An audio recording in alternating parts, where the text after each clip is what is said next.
Senhor, nós te agradecemos por essa manhã, te agradecemos a todos aqueles que atenderam ao convite e estão aqui antes do culto para aprender mais da tua palavra, para buscar mais conhecimento, buscar mais revelação. Nós sabemos que quanto mais nós buscamos, mais nós crescemos, mais evoluímos na tua presença. Por isso eu te agradeço por esse momento, nós consagramos esses momentos e esses minutos a ti. Dirige a cada segundinho e revela a tua palavra ao nosso coração. Nós te louvamos e te agradecemos. Amém. Glória a Deus. Bom dia, gente. Domingo lindo e maravilhoso. Queridos, eu vou ticando cada tema que a gente estuda, né? E nós estamos nos aproximando do final. Nós estamos já aproximando do final. Estamos quase aproximando do meio do estudo. E eu quero parabenizar aqueles que continuam firme. Hoje é a nossa 10ª aula, 10 encontros nós já tivemos.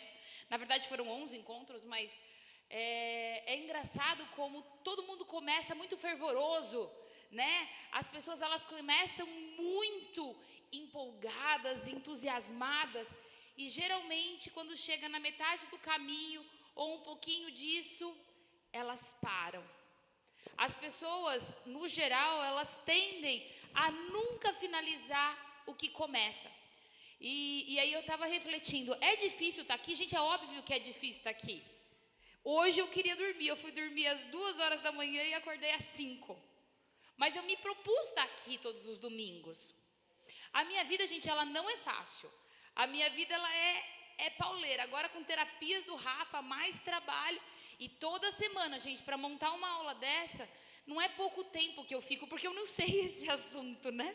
Então eu preciso aprender para depois transmitir. E eu não tenho que aprender uma visão só, eu tenho que pegar tudo o que se fala a respeito, mesclar o que é mais sensato e chegar a um resumo do que eu vou falar aqui hoje.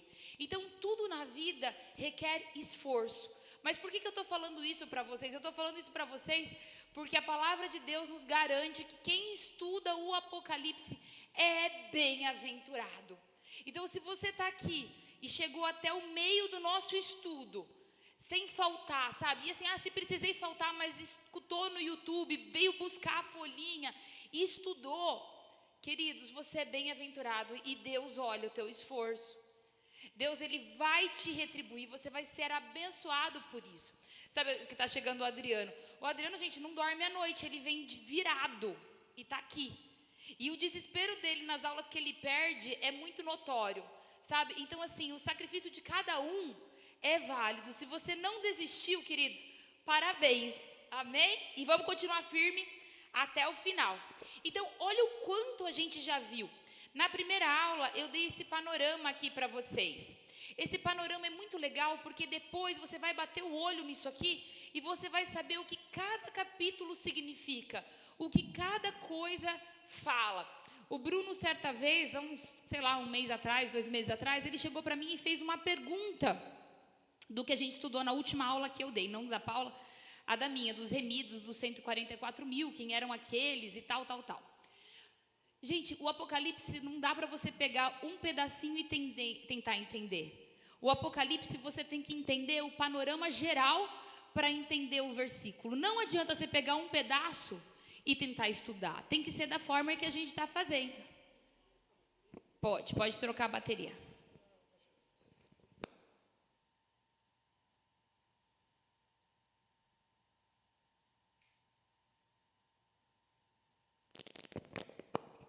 Ei. Melhorou, né? Então, olha só o quanto a gente já sabe. Nós já aprendemos lá no versículo 1 sobre a apresentação, que fala como João recebeu a visão. Ele estava acordado, tá? Quando ele viu e enxergou tudo. Aí depois no capítulo 2, do capítulo 3, ficou muito claro para quem eram essas visões, né? Que foi as cartas escritas às 7 igrejas. Depois, no capítulo 4, nós aprendemos como é o cenário do trono de Deus, como funciona tudo lá. Vocês já sabem quem são os 4 seres viventes, quem são os 24 anciões. Vocês sabem como estão as disposições lá. Vocês sabem que tem um arco-íris em cima. Tem o lago de vidro na frente. Vocês já sabem como é a visão celestial, como é lá em cima. Depois a gente entrou no período do arrebatamento, que nós já estudamos também. Nós estudamos o que veio depois, que é lá no capítulo 19, que são as bodas do Cordeiro. E aí nós começamos a entrar na tribulação depois do arrebatamento. E agora a gente está aqui nos 3,5 primeiros anos do Apocalipse, da tribulação. A gente está caminhando para a grande tribulação, que são os 3 anos e meios finais. E aí a gente estudou que durante esses 7 anos nós temos 3 grandes visões. E aí a gente já concluiu os 7 selos. A gente já estudou o intervalo lá no capítulo 7, onde fala dos remidos, os 144, os selados. E agora nós estamos aqui, capítulo 8 e capítulo 9, nós vamos estudar as trombetas. Já começamos com a Paula semana passada, né? Que ela deu as 4 primeiras trombetas. E hoje a gente vai ver a trombeta número 5 e a número 6. Só essas 2 e a 7 domingo que vem, tá bom? Então, a gente está lá, capítulo 8 e capítulo 9. Gente, Apocalipse tem 22 capítulos, então a gente já está caminhando realmente para metade. Bom, vamos lá. 5ª, 6ª e 7ª trombeta. Vocês lembram no domingo passado que a Paula falou de um versículo de Apocalipse 8, 13, que diz assim, E olhei e ouvi um anjo voar pelo meio do céu, dizendo com grande voz, ai, ai, ai, dos que habitam sobre a terra, por causa das outras vozes das trombetas dos 3 anjos que ainda hão de tocar. Gente, a 5ª, a 6ª e a 7ª trombeta, elas significam esses ai. O primeiro ai é a 5ª trombeta, o segundo ai é a 6ª trombeta e o terceiro ai é a 7ª trombeta. Ou seja, quais são as piores trombetas? As 4 primeiras, elas não foram boas, mas esses ai, ai, ai, representa um período de treva, de devastação total, de destruição total que está chegando, tá? Então, essas 3 trombetas significam esses ai, ai, ai, que a gente até falou que esse anjo aqui, no original é lido como águia. Vocês lembram disso? Domingo passado a Paula deve ter, pelo menos eu falei para ela comentar sobre isso, né? Bom, então a gente vai começar agora um período de trevas e de muita dor e de desespero mais forte ainda. E o que vai marcar muito essas últimas trombetas é a presença de demônios. A gente falou muito de catástrofe da natureza, a gente falou de peste, a gente falou de fome, a gente falou de destruição, porque meteoros vinham do céu, mas a gente não citou demônios liberados. E agora a gente vai ter isso como marca dessa 5ª trombeta. Demônios vão ser liberados. Então, se o negócio já estava ruim, gente, o negócio vai piorar, tá certo? E para a gente entender uma coisa, antes de a gente ler sobre a trombeta, a gente precisa entender que existem demônios que estão soltos, que são aqueles que fazem as possessões. Sabe a pessoa que cai endemoniada? Ela foi possessa pelo demônio. Aquele demônio está livre. Então, existem demônios que estão livres. E existem demônios que estão presos. Na Bíblia existem vários exemplos de demônios que estão soltos e demônios que estão presos, tá? E uma outra coisa que eu quero deixar claro, eu não sei se todo mundo sabe isso, mas os demônios são anjos caídos, tá?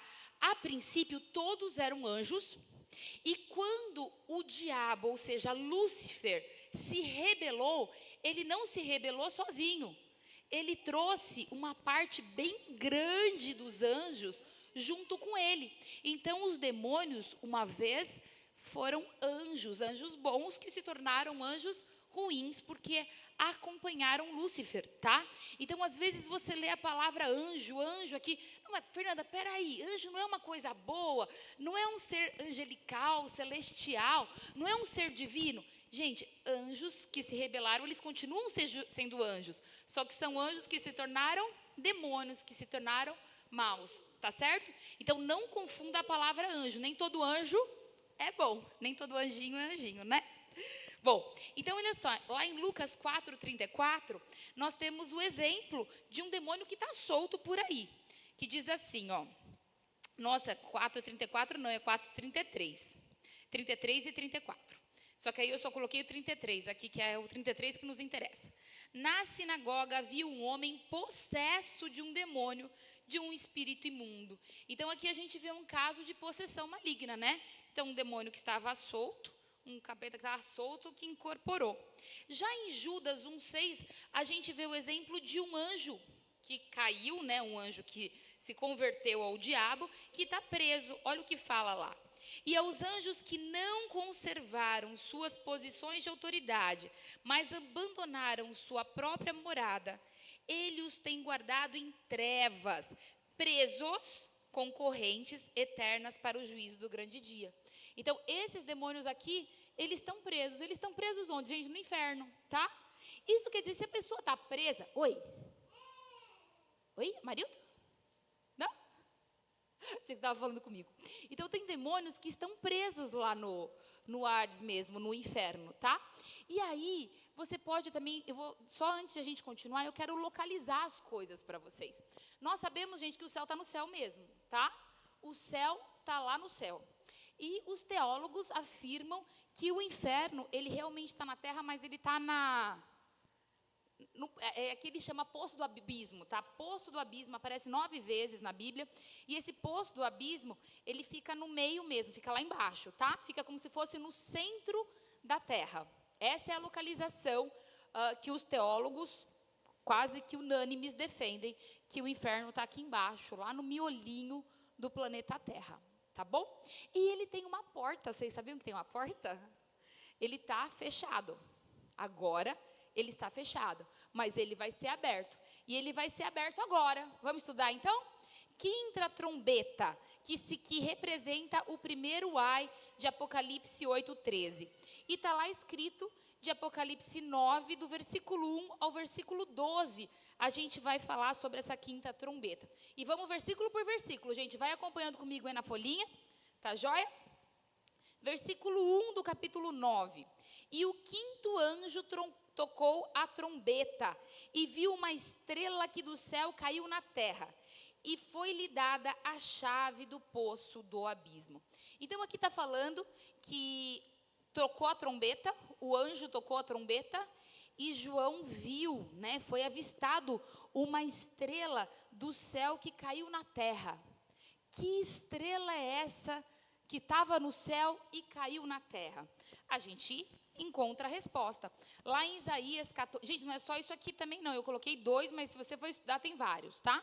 Isaías 14:12 diz assim: como caíste desde o céu, o Lúcifer, filho da alva, como foste cortado por terra, tu que debilitava as nações. E em Lucas 10:18 também confirma a mesma coisa. E disse-lhes: eu via Satanás como um raio cair do céu. Gente, estrela que caiu do céu, Satanás, tá? Então aqui o anjo, quem que o anjo está enxergando? O anjo está quem que o João está enxergando? O que essa visão mostra? Satanás. E aí aqui está escrito o quê? Foi dado a Satanás a chave do poço do abismo. O poço do abismo, gente, é o inferno lá embaixo, tá? Então esse primeiro versículo nada mais está dizendo o seguinte: Satanás recebeu a chave do inferno, tá? O inferno está trancado e ele recebeu a chave. Mas quem é que deu a chave do inferno para Satanás? Vamos buscar a resposta na Bíblia, e isso está lá em Apocalipse também, 1:18. Olha só quem é o dono da chave e a quem pertence a chave do inferno. Diz assim: e o que vivo e for morto, mas eis que estou vivo para todo sempre, amém. E tenho as chaves da morte e do inferno. Gente, quem é que deu a chave para Satanás? O próprio Deus, tá? Então, nesse versículo 1 está dizendo que Deus concedeu a chave do inferno para Satanás. Chave, gente, significa autoridade na Bíblia, tá? Então, Deus deu autoridade sobre abrir ou deixar fechada essa porta do inferno a Satanás. Gente, mas peraí, por que Deus fez isso? Porque a gente vai estudar aqui o porquê ele fez isso. Mas é importante a gente saber que isso só aconteceu porque Deus permitiu. Não é porque Satanás queria, não. é porque isso faz parte do plano final de salvação ou de condenação. Então, Satanás recebe a chave com a permissão de Deus, porque nada acontece sem a permissão de Deus, certo? Bom, então é isso que está falando aí no versículo 1.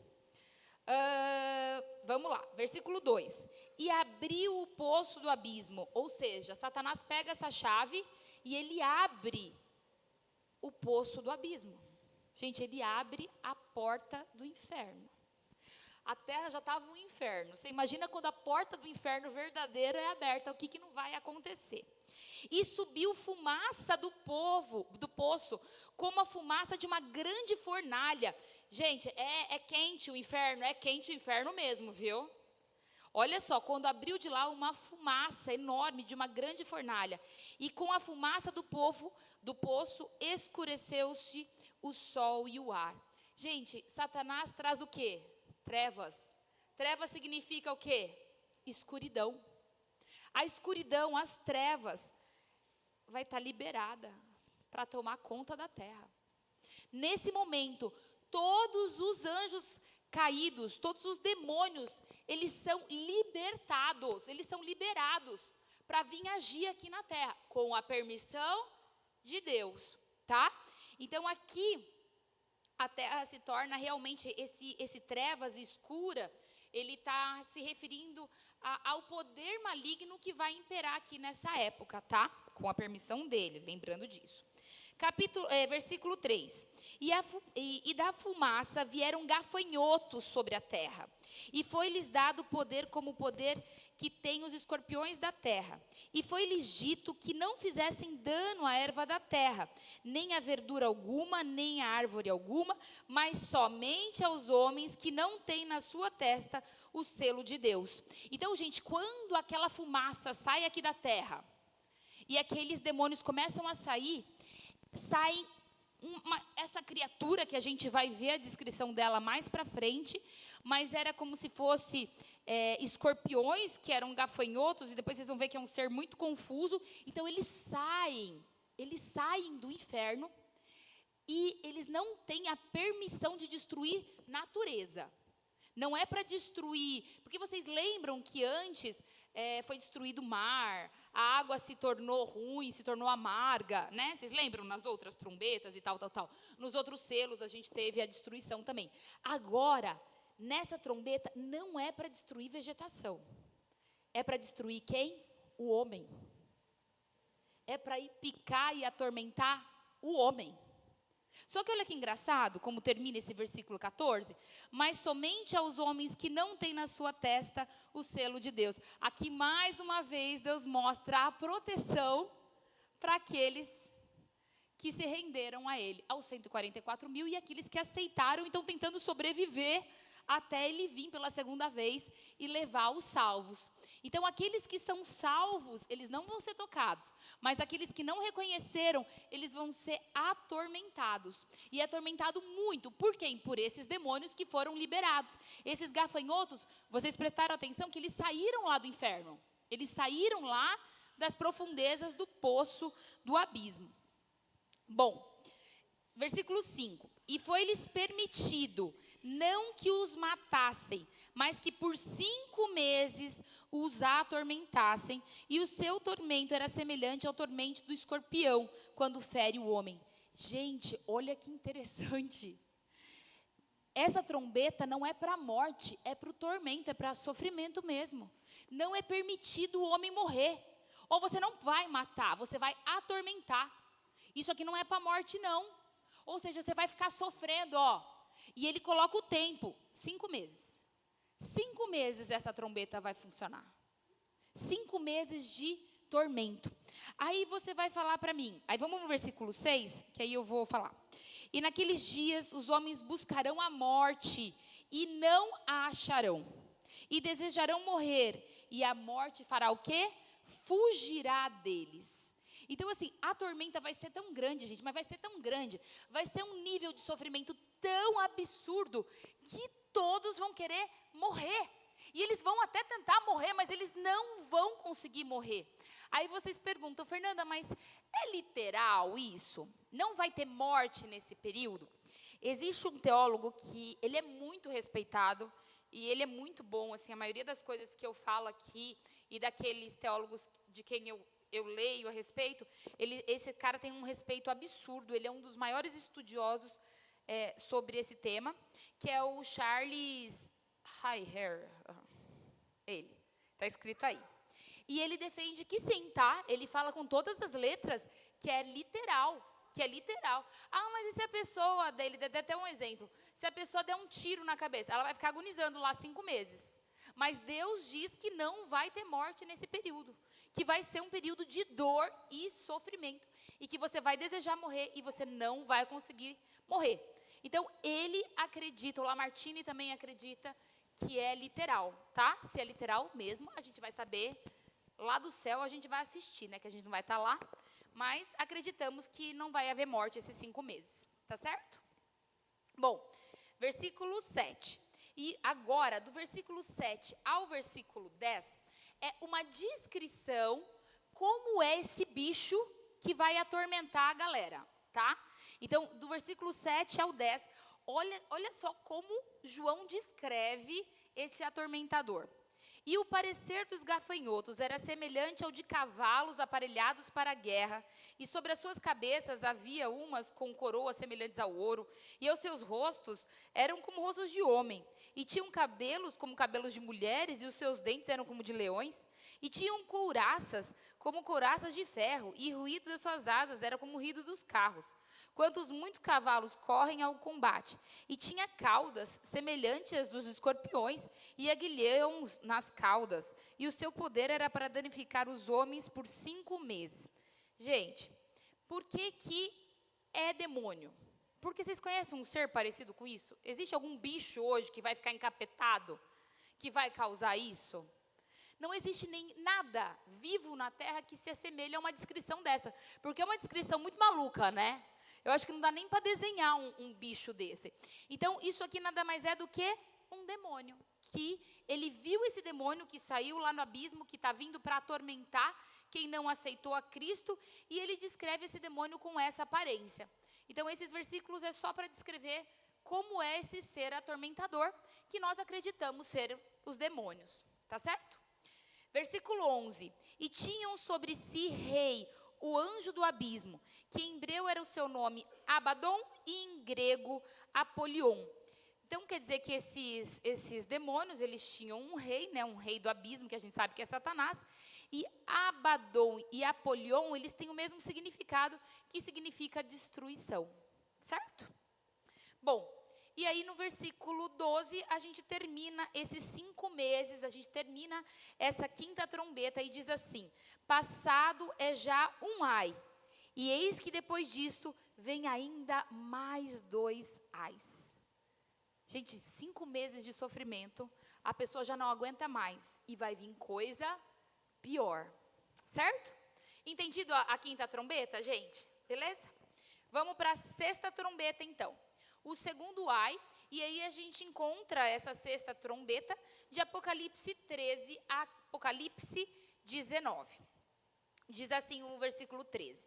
E tocou o 6º anjo a sua trombeta, e ouviu uma voz que vinha das 4 pontas do altar de ouro, que estava diante de Deus.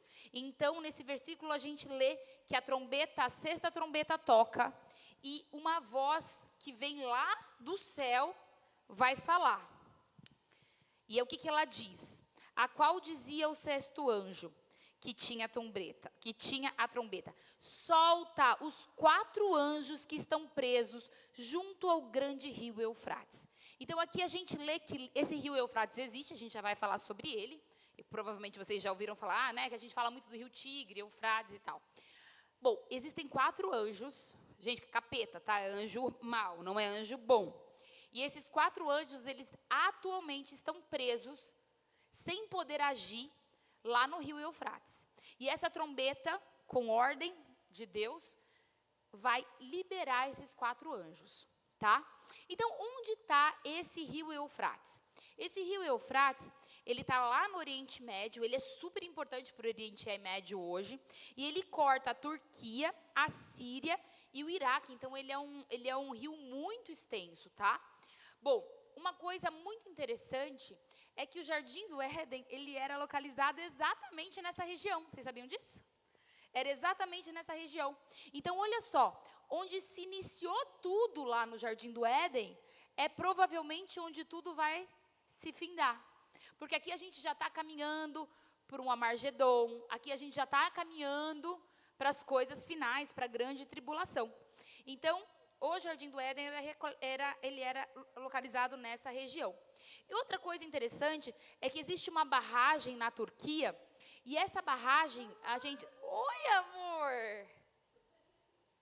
É que ele quis mostrar que ele aprendeu a falar mamãe, né, filho? Olha a minha bênção de Deus. Fala quem eu sou, filho, para todo mundo ouvir seu testemunho. Fala. Não vai falar? Mas ele fala, gente, mamãe. Então, lá na Turquia, no rio Eufrates, existe uma barragem, tá? Se fechar essa barragem, com a seca prevista, com todo esse desmatamento e tudo, o rio Eufrates seca. O rio Eufrates secando é o que precisa para essa trombeta aqui se tornar realmente real. Tá? Vocês vão entender por que a gente precisa do ambiente físico funcionando. Bom, entendemos e aprendemos sobre o rio Eufrates, e nós sabemos que essa batalha que vai começar aí no sexto selo, na sexta trombeta, desculpa, tem 4 líderes, e são 4 líderes que são os 4 anjos, tá? Do mal, anjos do mal. Bom, versículo 15. E foram soltos 4 anjos. Então, aqui, a trombeta tocou e eles foram liberados. E vamos ver o que aconteceu. Então, assim, e foram soltos os 4 anjos que estavam preparados para a hora e dia e mês e ano, a fim de matarem a terça parte dos homens. Então, eles tinham uma ordem clara. Diferente da outra trombeta, que não era para matar ninguém, aqui era para matar. Mas não era para matar pouco, gente, era para matar 1/3 da população mundial. É muita coisa, né? Bom, versículo 18, versículo 16. E o número dos exércitos dos cavaleiros era de 200 milhões, e eu vi o número deles. A gente acredita que é literal. Gente, tem coisa no Apocalipse que é literal e tem coisa que não é literal. Então, assim, eu acredito que seja literal, mas é literal, eu também não sei. Eu acredito que sim, tá? Mas tem gente que fala que não e também tem razão de falar que não. Mas eu acredito que sim, que seja literal, porque João fala aqui, e eu vi o número deles, né? Então, bom, então a gente está falando de um exército de 200 milhões de homens. Nós estamos falando de homem aqui, tá? São homens que serão encapetados, será um exército mesmo, possuído pelo demônio que vai matar, que vai sair matando. Sabe esses ataques terroristas que saem matando as pessoas? Que mata 100, que mata... Você imagina 200 milhões de terroristas, gente, explodindo todo mundo, matando todo mundo. Vai ser uma coisa maluca. Tá? Então, é um exército gigantesco, e esse exército ele vai partir ali da região do rio Eufrates. Então, a gente não está falando uma coisa que vai acontecer no nível espiritual, nós estamos falando uma coisa que vai acontecer no nível carnal. Então, como é que eles vão afogar ali no rio Eufrates? Não, o rio tem que estar seco para eles poderem partir e começar a destruição a nível mundial, tá? Então, a gente está falando de 200 milhões de pessoas que serão possuídos pelo demônio que vai causar a destruição da sexta trombeta. Versículo 17. E assim vi os cavalos nesta visão, e os que sobre eles cavalgavam tinham uma couraça de fogo, e de jacinto, e de enxofre, e as cabeças dos cavalos eram como cabeças de leões, e de suas bocas saía fogo, e fumaça, e enxofre. Gente, então aqui a gente está falando que esses 200 milhões, eles vão vir montados a cavalo, e eles têm, parece que uma couraça, alguma coisa diferente. A gente não sabe o que vai ser, gente. Aí aqui, né, isso aqui eu copiei do teólogo também. Pô, será que é o quê? Como é que chama aquele negócio, gente? Canhão? Será que eles vão vir num canhão, que é essa couraça? Será que eles vão vir com armadura? Será que eles vão vir com aqueles exoesqueletos igual aqueles Power Rangers, sabe? Que anda daquele jeito? Cara, sei lá como é que vai ser isso. Mas vai ser uma coisa muito louca. A gente só sabe que esse exército, essa guerra, essa destruição vai levar 1/3 da população embora. Versículo 18. Por estes 3 foi morta a terça parte dos homens. Por estes 3 quem? Fogo, fumaça e enxofre, tá? Que saía a partir desse exército. E 1/3 foi morto. Versículo 19. Porque o poder dos cavalos está na sua boca e nas suas caudas, porquanto as suas caudas são semelhantes à serpente e têm cabeças e com elas danificam. Então, gente, a gente não consegue ter interpretação disso porque a gente não sabe como vai ser esse exército. Não achei nenhuma interpretação legal para falar para vocês, assim, que eu acho que vai ser. Porque é uma coisa muito louca a gente imaginar um negócio desse. A gente não sei. Bom, então isso aqui a gente vai perguntar quando a gente chegar lá, combinado? E a gente vai assistir de camarote. E os outros homens que não foram mortos por essas pragas, não se arrependeram das obras de suas mãos, para não adorarem os demônios e os ídolos de ouro, e de pratas, e de bronze, e de pedra, e de madeira, que nem podem ver, nem ouvir, nem andar. Versículo 21, que encerra a 6ª trombeta, diz assim: e não se arrependeram dos seus homicídios, nem das suas feitiçarias, nem da sua fornicação, nem dos seus furtos. Por que está aqui? Porque Deus ainda continua dando chance de salvação. E mesmo Deus dando a chance de salvação, os caras estão lá vendo a destruição chegar, tudo acontecer, e eles não fazem nada. Eles não se convertem, eles não reconhecem. Mesmo diante de tanta destruição, eles não se rendem ao poder de Deus. Queridos, para terminar, eu queria fazer uma continha. Essa continha aqui é coisa de Fernanda, tá? Então, assim, são números aproximados, assim, bom. Porque a gente fala, morreu 1/3. O que isso significa? Aí eu coloquei aí, acompanha comigo. A gente sabe que hoje, no planeta Terra, nós temos 8 bilhões de pessoas. Então, vamos supor que o arrebatamento fosse hoje. 8 bilhões de pessoas. Estima-se que 2 bilhões sejam cristãos. Cristãos, eu digo, católicos, evangélicos e papapá. Esses 2 milhões vão ser salvos? Acredito que não, gente. Porque tem muita gente na igreja que não, vai ficar. E não é pouca gente, não. É muita gente. E aí eu fiz o quê? Eu botei que só a metade dos 2 bilhões vai subir, a outra metade vai ficar. Porque eu acho que é mais ou menos isso mesmo. Né? Porque o que a gente tem de cristãos que não leva a sério, né? Que só fala, é de boca e não é de coração, que não tem mudança de vida, né? Então, vamos supor que 1 bilhão só. Acabou, Jô, só tô terminando, tá? Nossa, pô, que absurdo, gente. Agora tem até um game over. Meu Deus do céu. Tô terminando minha frase aqui, calma aí, rapidinho. Então, olha só. 7 bilhões vão ficar na Terra. Acompanhou aí? 7 bilhões vão ficar aqui na Terra para começar a tribulação, enquanto 1 bilhão que somos nós, estamos lá em cima. Quando a gente chega no 4º selo, lá diz que 1/4 da população vai ser exterminada, tá? Isso quer dizer que 1 bilhão e 750 milhões de pessoas vão morrer. Eu escrevi milhões. Ai, gente, bilhões e milhões é muito difícil de falar. 1 bilhão 750 milhões de pessoas, eles vão morrer. Vai sobrar o que aqui na Terra depois do 4º selo? Aproximadamente 5 bilhões 250 milhões de pessoas. É claro, gente, que vai ter gente que vai ter morrido por fome, por peste, papapá. Só que eu não sei quantificar isso, então eu não coloquei aqui. Então, provavelmente é um número mais baixinho. E aí a gente chega na 6ª trombeta, e desses que sobraram, vai morrer 1/3 da população. Então, vai morrer mais 1 bilhão 750 milhões de pessoas na 6ª trombeta. Sobrando ainda 3 bilhões e 500 milhões de pessoas para continuar sofrendo aqui na Terra. Então, gente, tem gente demais aqui na Terra ainda. O extermínio começou, mas, né?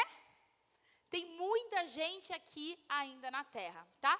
Claro que são números da minha cabeça. A gente sabe que não é literal, mas só para vocês terem ideia. Amém? Vamos orar então? Senhor, nós te agradecemos por esse momento, te agradecemos por mais um pouco de ensinamento. Agora nós vamos te adorar, nós vamos te louvar, nós vamos te render toda a honra, toda a glória e todo o louvor. Amém.